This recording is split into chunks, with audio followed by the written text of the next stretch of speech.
दोस्तों, क्या आपने कभी सोचा है कि समुद्र की गहराइयों में कौन राज करता है? आज हम मिलेंगे अटलांटिक महासागर के सबसे बड़े ग्रेट व्हाइट शार्क से, कंटेंडर। कंटेंडर कोई आम शार्क नहीं, बल्कि एक लीजेंड है। वैज्ञानिक सालों से उसके जैसे शार्क्स को समझने की कोशिश कर रहे हैं। वो कहां जाते हैं, क्या खाते हैं और कैसे जीते हैं।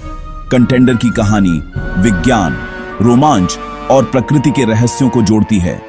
जब हम कंटेंडर के बारे में सुनते हैं तो डर और फैसिनेशन दोनों महसूस होते हैं।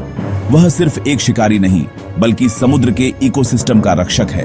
तो चलिए कंटेंडर की अनसुनी दुनिया में कदम रखते हैं, जहां हर पल जिंदा रहने की जंग है।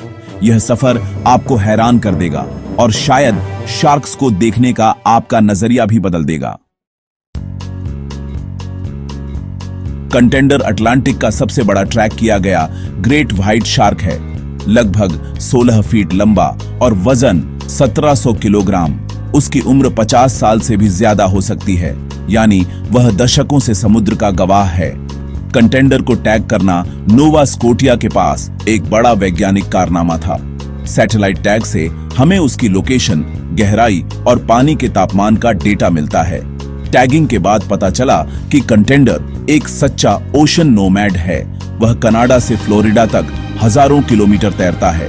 उसका सफर सिर्फ खाने की तलाश नहीं, बल्कि जीवन चक्र का हिस्सा है। कंटेंडर हमें ग्रेट व्हाइट शार्क के रहस्यमय जीवन की झलक देता है। कंटेंडर की यात्रा कनाडा से फ्लोरिडा तक मौसम और शिकार से जुड़ी है। गर्मियों में वह उत्तर की ओर जाता है, जहां सील्स की भरमार होती है। उसका पसंदीदा शिकार। कंटेंडर एक एम्बुश प्रेडेटर है। नीचे छिपकर बिजली की तरह हमला करता है। गर्मियों में वह फैट जमा करता है, जो सर्दियों में उसकी ऊर्जा बनता है। सर्दियों में वह दक्षिण की ओर फ्लोरिडा और गल्फ ऑफ मेक्सिको की ओर बढ़ता है। इस दौरान वह कम शिकार करता है और अपने जमा फैट पर निर्भर रहता है। उसकी माइग्रेशन हमें दिखाती है कि ग्रेट व्हाइट शार्क कितने रेजिलिएंट और अडेप्टेबल हैं।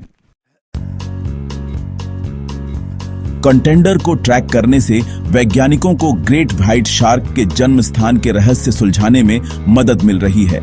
आज तक किसी ने ग्रेट व्हाइट शार्क को जन्म देते नहीं देखा। यह विज्ञान की बड़ी पहेली है। वैज्ञानिक कंटेंडर जैसे शार्क्स के माइग्रेशन पैटर्न से संभावित नर्सरी एरिया खोज रहे हैं। सैटेलाइट टैग, ड्रोन और अंडरवाटर कैमरा से अब शार्क्स के व्यवहार को बिना परेशान किए स्टडी किया जा सकता है। यह डेटा हमें बताता है कि वह कब, कहां और कैसे सफर करता है।